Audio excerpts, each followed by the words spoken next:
bienvenidos al segundo episodio de Cat Stats, una producción de The Show Goldens, este espacio donde hablamos de lo que nos gusta, de lo que nos apasiona, el béisbol, pero siempre con un enfoque estadístico, un enfoque sabermétrico para complementar los análisis, bien sea de jugadores, de equipos, de ligas o incluso de movimientos contractuales, de transacciones. Estamos ahorita en el boom del Clásico Mundial de Béisbol, así que hoy vamos a analizar al Team Venezuela, que por cierto clasificó ya a los cuartos de final. Y por supuesto que ha sido bastante interesante porque se acreditaron en su debut una victoria histórica ante la selección de República Dominicana y que importa mucho tomando en consideración esa rivalidad que ha existido desde hace unos años para acá en distintos eventos deportivos que involucran estos dos países.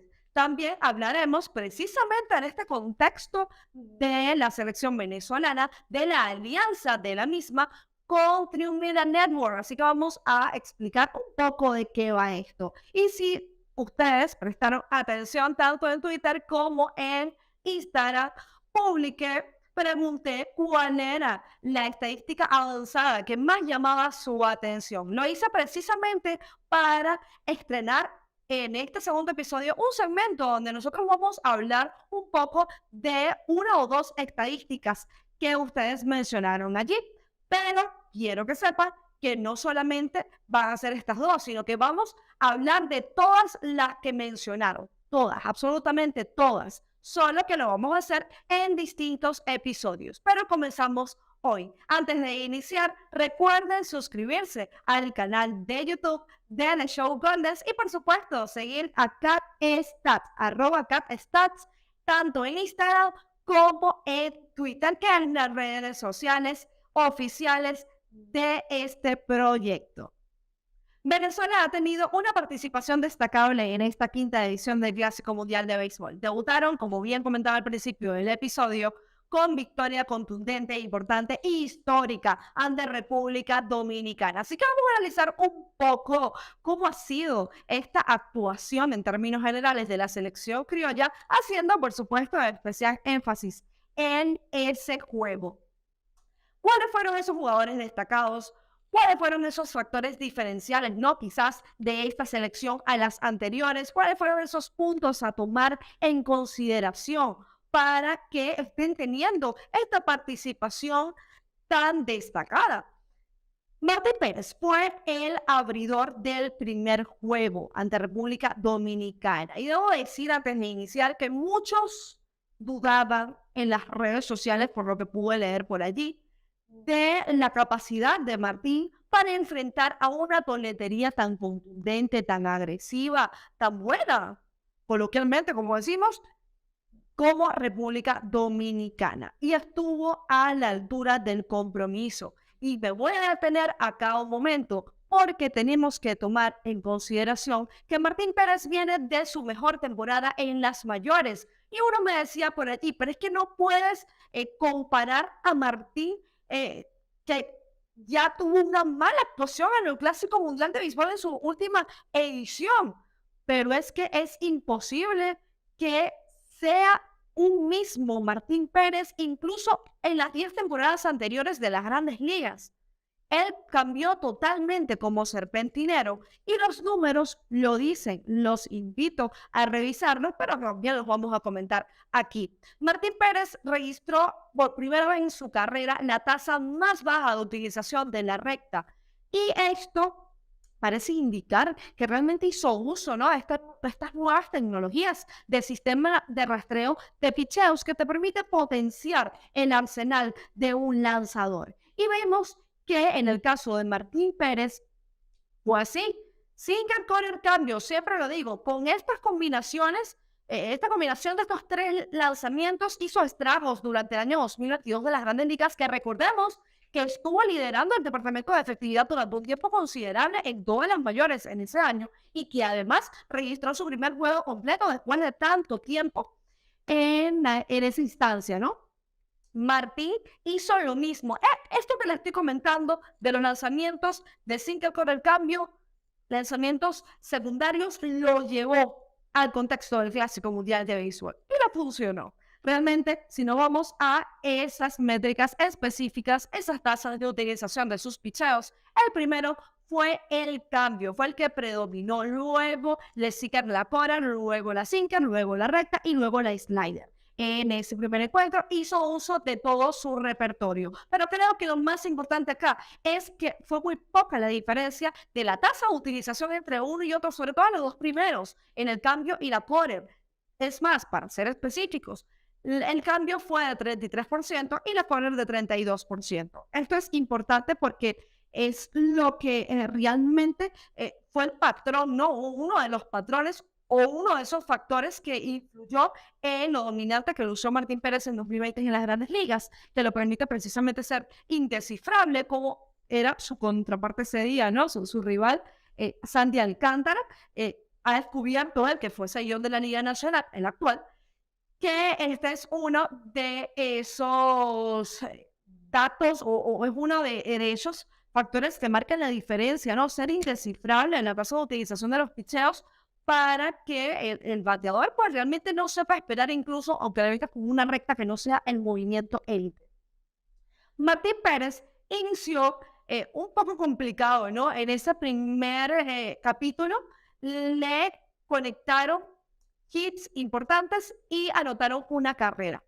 Vemos que Julio Rodríguez fue el primero que lo hizo, trabajó bien ese turno, merece mucho reconocimiento, vamos a llamarlo así, porque lo llevó a la cuenta máxima, aprovechó el descontrol que tenía Martín Pérez en ese momento, realmente tenía también problemas para ubicar los lanzamientos y aprovechó el único que estuvo dentro de la zona de strike para hacer swing y que se convirtiera en un hard hit porque fue un sencillo de más de 110 millas por hora. Luego viene Juan Soto y el primer lanzamiento que fue precisamente también en la zona y Anta, una sinker, agresivo Soto, conectó inteligente, ya estaba viendo cómo estaba ese patrón, ¿no? de los picheos de Martín Pérez y conectó también un hard hit que fue un doble.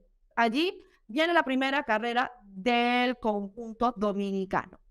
Pero es que Martín luego hizo el ajuste necesario y si nos vamos nuevamente a las gráficas, a lo visual, podemos ver que ahora manejó más la zona de baja y esto comienza a partir de Manny Machado.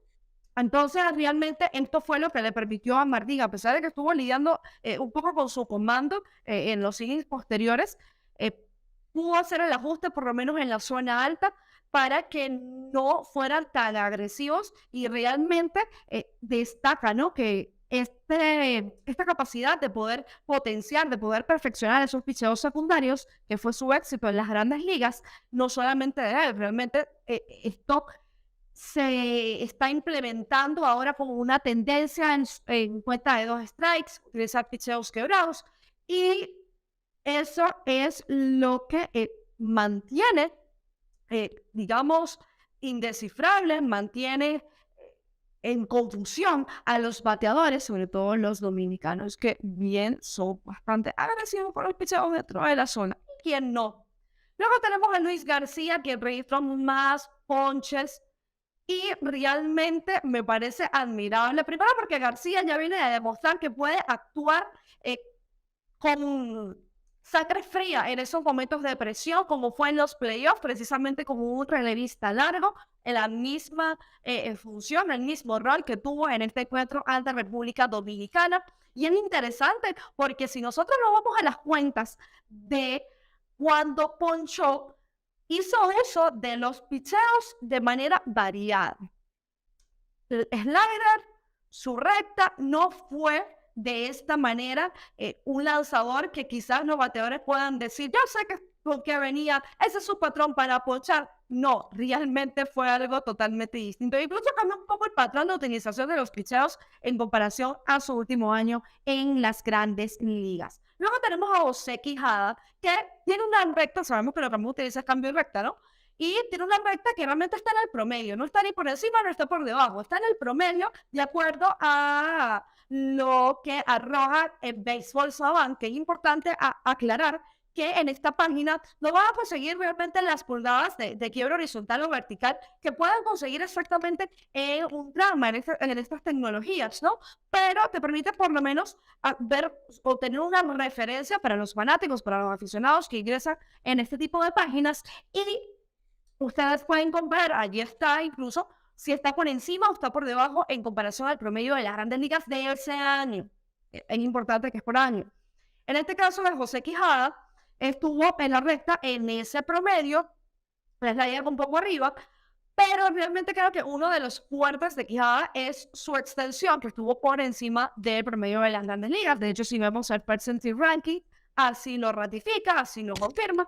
Y José Quijada, al tener una extensión de 6.6, de hecho es idéntica tanto en cambio y en recta, hace que estos picheos se vean más rápido y me atrevo a decir que también su mecánica, porque si ustedes se fijan realmente en lo agresivo que él es en su mecánica, en lo rápido, aunado a su extensión, esto por supuesto es un plus porque los bateadores están viendo esos picheos con más velocidad. Ese ya es por sí, ese efecto que genera entre mayor extensión, porque realmente está soltando la pelota lo más cerca del home plate, a los efectos de que los bateadores estén creyendo que quizás eso que sale a 94 millas, que es el promedio por lo general de José Quijada, sale a 96, que por cierto alcanzó las 96 máximas de velocidad de los picheos en el Clásico Mundial de Béisbol. Luego tenemos a José Alvarado, que también es un lanzador muy por encima del promedio en cuanto a velocidad, puede llegar a las 100 millas, incluso pasarlas, pero no tiene realmente un movimiento por encima del promedio, de hecho está por debajo, un porcentaje considerable en comparación con el lanzador promedio de las grandes ligas, pero tiene una extensión prácticamente élite, está entre 6.9, 6.8, entonces esto le permite que imagínense ustedes unas 100 millas se ve aún más rápido que eso. Y es un punto a favor. Entre lanzadores también tenemos, por supuesto, a Pablo López, que también siguió ese patrón, que siguió esa rutina de lanzamientos en la parte baja de la zona. Y es interesante porque también exhibió una velocidad a la cual no estaban acostumbrados realmente de forma constante en su historial, de acuerdo a lo que ha mostrado en las grandes ligas, pero ese día así fue y de hecho el lanzamiento que más utilizó fue la recta. Silvino Bracho en ese encuentro contra Puerto Rico, en el encuentro contra Nicaragua, ha destacado Silvino. Y bueno, vamos a hablar también un poco de los datos de Silvino. Es que él, creo que me parece admirable porque su slider mejoró mucho en movimiento horizontal. De hecho, en 2016 andaba en 8.5 pulgadas en lo que arroja Béisbol Sabá, valiendo, por supuesto, lo que aconté hace un momento, lo que aclaré esta página en comparación con lo que es Ultraman realmente que lo tienes a la mano, esa diferencia.